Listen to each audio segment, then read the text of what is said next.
They were more than vehicles. They were camper vans, rolling homes that symbolized freedom on the open road. Families camped in them, dreamers crossed continents, and adventurers built memories behind their wheels. These are the top 10 camper van brands that vanished, which were once icons of the open road, now remembered only through the stories of their rise and fall.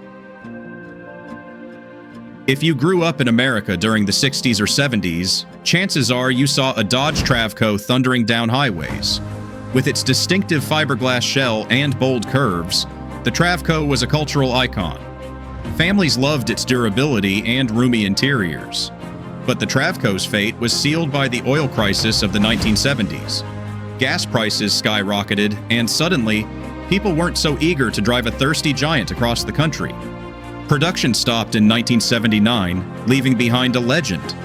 Today, restored Travcos turn heads at vintage RV rallies, standing as reminders of America's golden age of road trips. From American fiberglass giants, let's cross the ocean to Britain, where a smaller, quirkier camper once ruled the roads. The Commer camper was Britain's answer to affordable adventure. Built on the Commer PB van, it featured a forward control design, meaning the driver sat right above the engine. Quirky? Yes. Compact? Definitely. But inside, you had everything you needed. A bed, a tiny kitchen, and just enough storage for a weekend escape. For working-class families in post-war Britain, the Commer camper offered freedom without breaking the bank. Sadly, Chrysler Europe took over Commer in the 1970s, reshuffled the brand, and the camper version disappeared.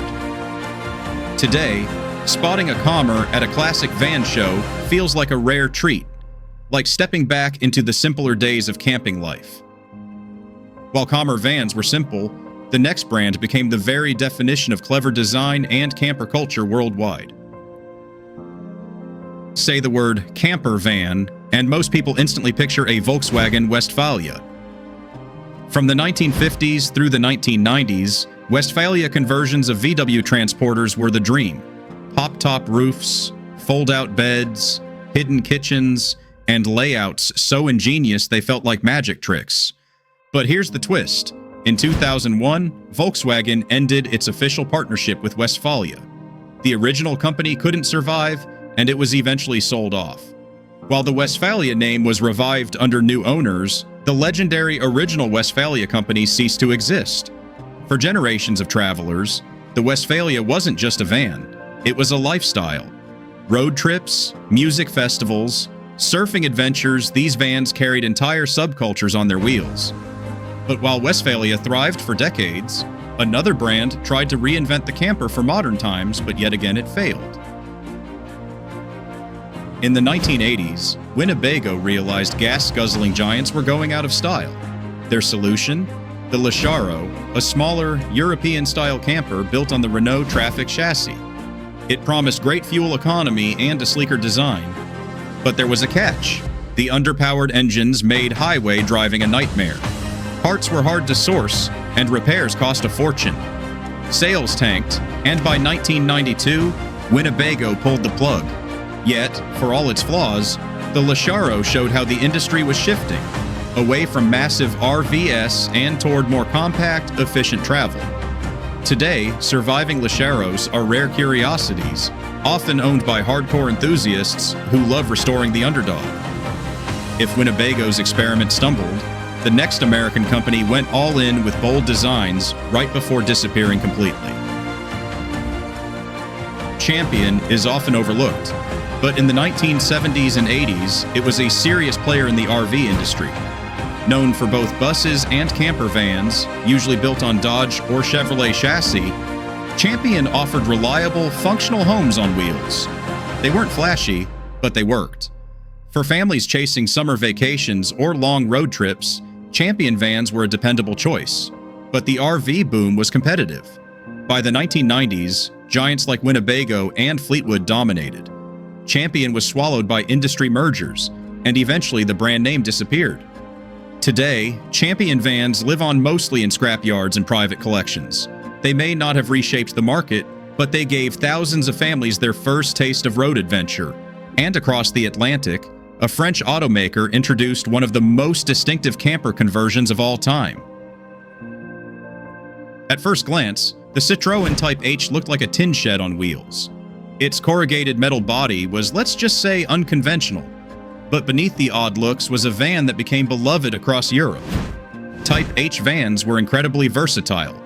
Farmers used them, shopkeepers used them, and yes, campers converted them into cozy mobile homes. With its durability and French charm, the Type H was perfect for post-war Europe. By 1981, production ended, and the camper versions faded away with it. Today, restored Type H campers are some of the coolest retro vans you'll ever see. Quirky, stylish, and undeniably French. From rustic French steel, let's switch gears to Japan, where one automaker gave the world a camper that became a cult classic. In the 1990s, Mazda launched the Bongo Friendee, a van with factory-built camper options. Pop-top roofs, swiveling seats, and compact kitchens made it perfect for small families. Affordable, versatile, and easy to drive, it quickly became popular in Japan and beyond. But by 2005, Mazda discontinued the line, focusing on other models. The Bongo Friendee, however, didn't die quietly. Used imports became hugely popular in the UK and New Zealand, fueling an underground cult following. Even today, van lifers and DIY converters still swear by the Bongo's practicality. While Mazda kept it practical, another American brand went futuristic. So futuristic, in fact, that it vanished almost instantly. Revcon was decades ahead of its time. Built with sleek, aerodynamic aluminum bodies on Oldsmobile Toronado chassis, these campers combined RV comfort with futuristic design. Front-wheel drive and low profiles made them perform better than most bulky motorhomes of their era, but innovation was expensive. Revcons were costly to produce, difficult to maintain, and arrived just as the RV market declined in the 1980s. By 1989, production ended. Today, Revcons are collector's items, remembered as the RV industry's missed opportunity. They showed what camper design could have been, but the timing was all wrong. From futuristic experiments to humble classics, the next brand became the people's camper in post-war Britain. Few camper vans scream British nostalgia like the Bedford Dormobile. Produced by Martin Walter Limited on Bedford chassis, it was one of the very first factory-made camper vans available to the public. Its lifting roof, hinged at the side rather than the front, was instantly recognizable. Dormobiles weren't luxurious, but they were accessible. In an era when few could afford big holidays abroad, they gave families the freedom to explore Britain's countryside and coasts. Sadly, as Bedford declined in the 1980s, the Dormobile faded away too. Today, enthusiasts lovingly restore Dormobiles, keeping alive a van that democratized adventure for ordinary families. And now, our final entry is a camper so futuristic, it was nicknamed the sports car of motorhomes. If there was ever a camper too ahead of its time, it was the Vixen. Sleek, low-slung, and aerodynamic, it looked nothing like the boxy vans of the 80s. Powered by a BMW diesel engine, it could fit in a standard garage and promised up to 30 miles per gallon, unheard of for a camper. The press loved it. RV magazines called it revolutionary. Owners adored it. But the public? They didn't buy enough. High costs and limited marketing doomed the Vixen, and by 1989, production ended. Today, the Vixen is a cult legend.